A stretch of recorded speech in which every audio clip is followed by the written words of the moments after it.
असं फक्त हुंडाबळी पण आहे, कारण ती बाहेर पण आपण आज इथे अत्यंत वाईट घटनेचा निषेध करण्यासाठी आलेलो आहोत आणि आपण न्याय मागणार कोणाकडे तर मायबाप सरकारकडे आणि सरकारपर्यंत आपली बातमी पोहोचवणार कोण तर जे आपले रक्षण करतात असे आपले पोलीस.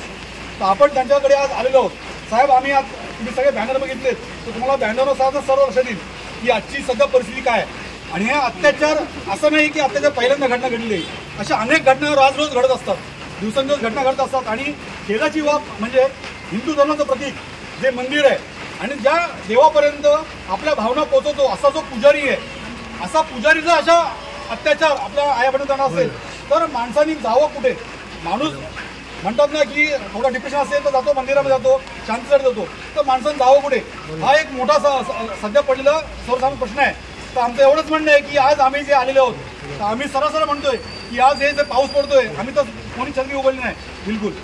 आमचं म्हणणं आहे की हे आज अश्रू आहेत, आत्तापर्यंत ज्या आया बहिणीवरती बलात्कार झालेत त्यांचे अश्रू आहेत आणि आम्हाला लाज वाटली पाहिजे की आम्ही त्यांना न्याय देऊ शकलो नाही आत्तापर्यंत.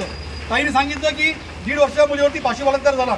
मला कळलं, अजूनपर्यंत कळत नाहीये की त्या 1.5 वर्षाच्या मुलीवरती अत्याचार करून त्या माणसाला काय मिळालं असेल.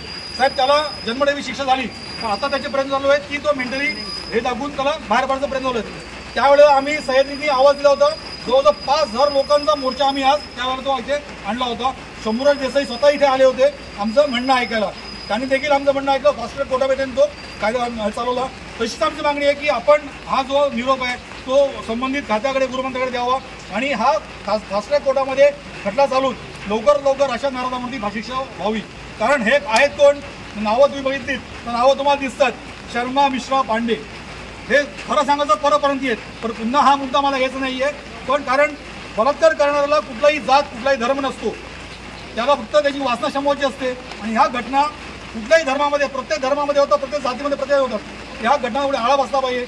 जर शासन छत्रपती शिवाजी महाराज काळामध्ये जसं होतं की त्यांनी फक्त डोळे जरी वटारले आया बहिणीकडे तर ते डोळे काढले जायचे, हात तोडला जायचा आणि नंतर त्याचं शिरकलम कर द्यायचं.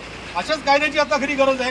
कायद्यामध्ये बदल होणं ही खरं काळाची गरज आहे.